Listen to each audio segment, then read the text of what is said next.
Pues Donald Trump acaba de sabotear al G20 y expulsar a Sudáfrica como si él fuera el dueño del planeta. No le preguntó a nadie, no pidió opinión de nadie. Tampoco hay resolución, no hubo un debate ni protocolo, nada.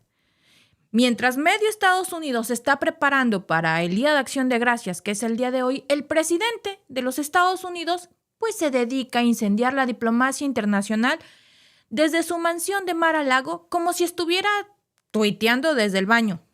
No fue una salida de tono más de las que usualmente estamos acostumbrados ya con él, no. Fue una acción directa para sabotear el liderazgo global del sur global. Así tal cual. Quiere romper alianzas multilaterales y volver a colocarse como el epicentro de toda la atención, como el rey del mundo, ¿eh? Y ojo, porque no es la primera vez que hace algo así, pero esta vez se metió con algo mucho más delicado. Está acusando públicamente a Sudáfrica de genocidio blanco. Ya lo hemos escuchado muchas veces, principalmente de él.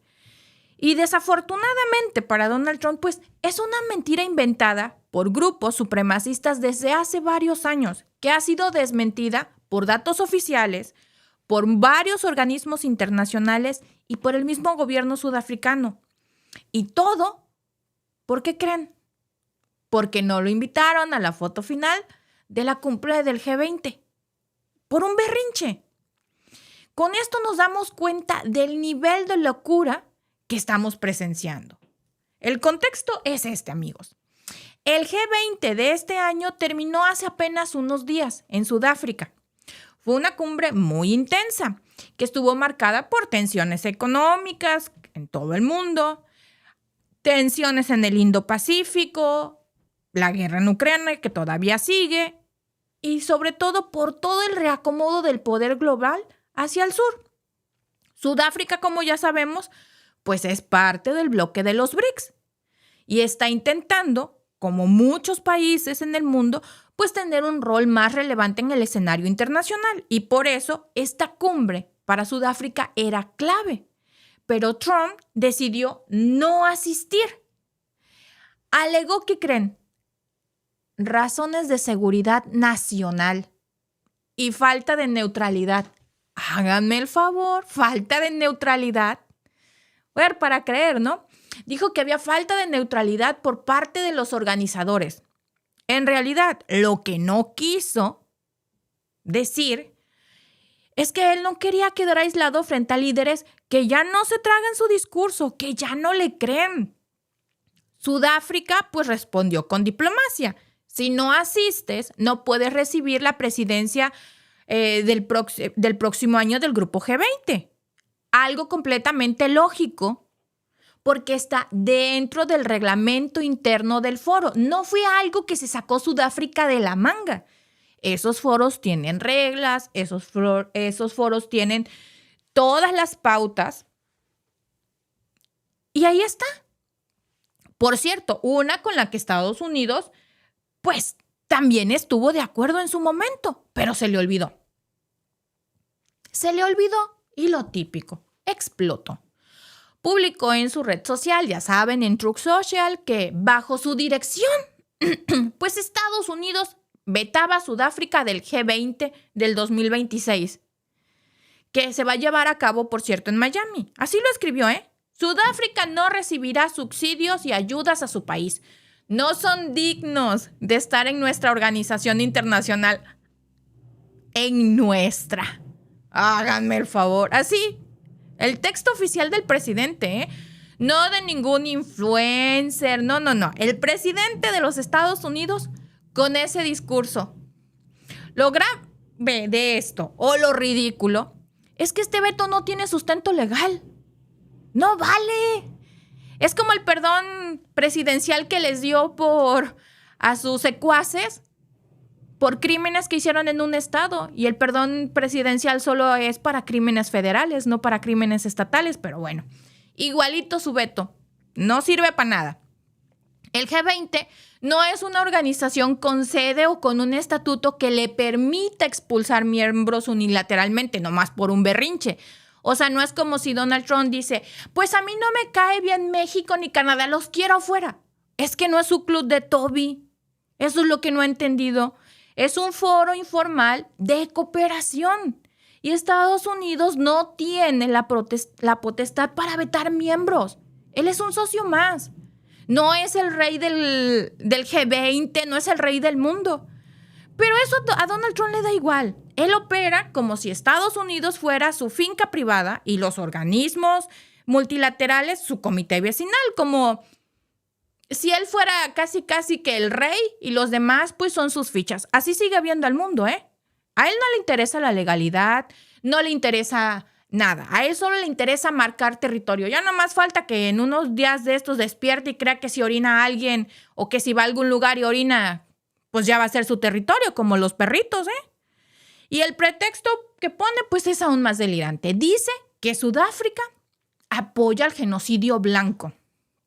Esa narrativa viene desde un sitio supremacista, el Stormfront, de foros como el 4chan y canales de Telegram, no de ninguna fuente seria ni real, porque según datos del South African Police Service, más del 80% de los asesinatos en esas zonas rurales afectan a ciudadanos de color, a los que no son blancos.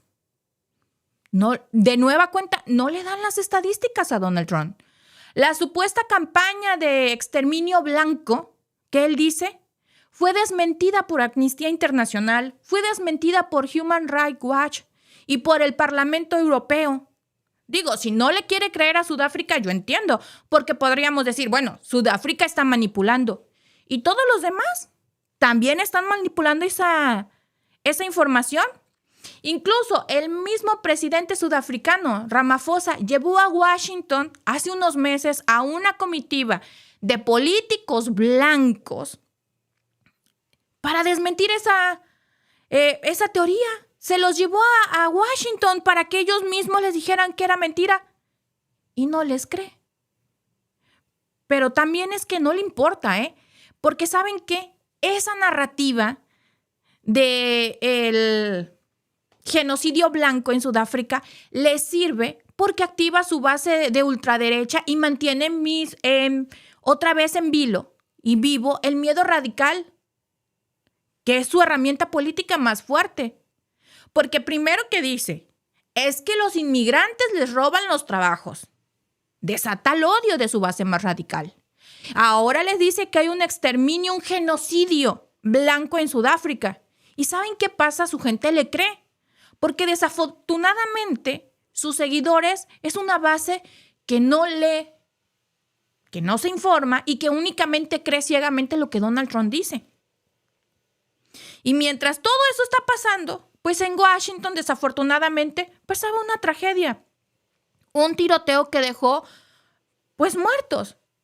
Hasta el momento se ha reportado 2 miembros de la Guardia Nacional que fueron abatidos. El atacante fue identificado como un exsoldado afgano que sirvió más de una década junto a fuerzas especiales estadounidenses en su país de origen.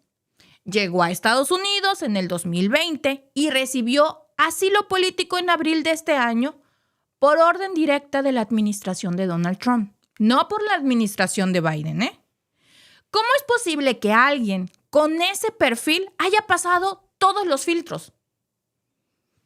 Digo, ¿no se supone que tienen controles para asegurarse de que no haya personas que puedan poner en peligro la integridad de los estadounidenses? ¿Saben por qué pasó todos los filtros?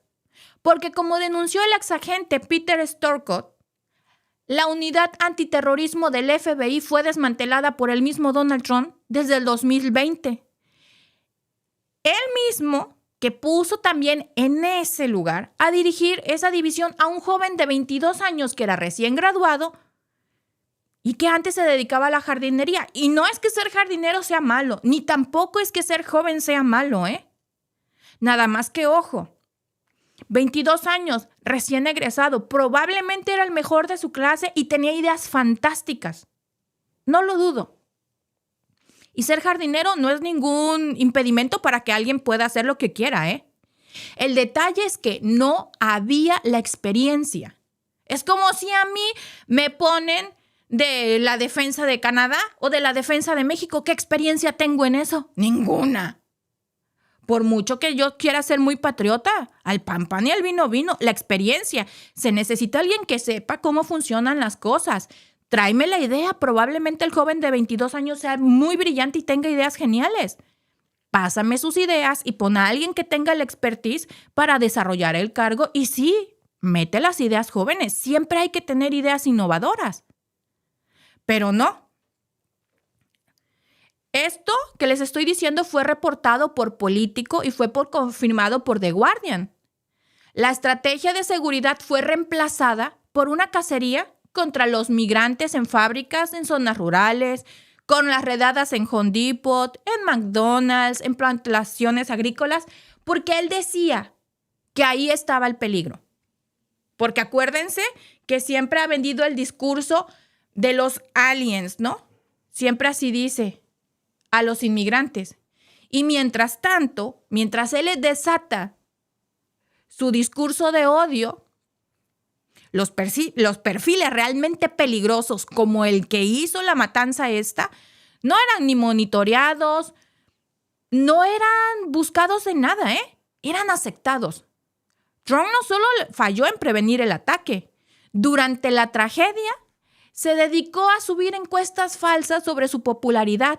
Ahí está lo que le importa a su población, Habló de su supuesto 50% de aprobación según Manlawin y sus asociados, que es una firma que, por cierto, está ligada a su campaña desde el 2016, porque tienen ahí antecedentes de manipulación estadística. No sé, me suena algo como que ya vimos en México. No me van a dejar de mentir, amigos mexicanos. ¿A poco no hemos visto eso también? Pero bueno, según Gallup, su índice real ronda en el 39% y el más reciente sondeo del Pew Research lo coloca como el presidente con el nivel más bajo de confianza internacional desde Nixon. Y miren que eso ya es decir bastante, porque Nixon también no es que haya sido uno de los mejores presidentes, Mientras familias lloraban a sus muertos, él hablaba de los T-Republicans, un rebranding, como dicen en Estados Unidos. Quiere cambiarle el nombre al Partido Republicano porque según él ya no es MAGA, sino algo más patriota. O sea, está haciendo marketing político de supermercado en medio de una emergencia nacional. Porque, ojo, quiere que el Partido Republicano ya no se llame Partido Republicano, que se llame T-Republicans o Trump Republicans. A fuerza la T, o sea, está tan obsesionado con su apellido que lo quiere hacer una marca. El detalle es que el partido ya existía antes de que Donald Trump se hiciera candidato y se afiliara. Porque tendría que llamarse T-Republicans o Trump Republicans. No tiene lógica, pero bueno, está tan enfermo de poder que hasta eso quiere. Y para rematar, pues lanza una serie de insultos sexistas, ya saben, contra las periodistas, mujeres principalmente. Gracias por vernos. Si te ha gustado este clip, síguenos en vivo para ver nuestro programa completo de lunes a viernes en nuestros canales de YouTube y Facebook. Suscríbete, comparte con tus amigos y déjanos tus comentarios. Te esperamos en vivo.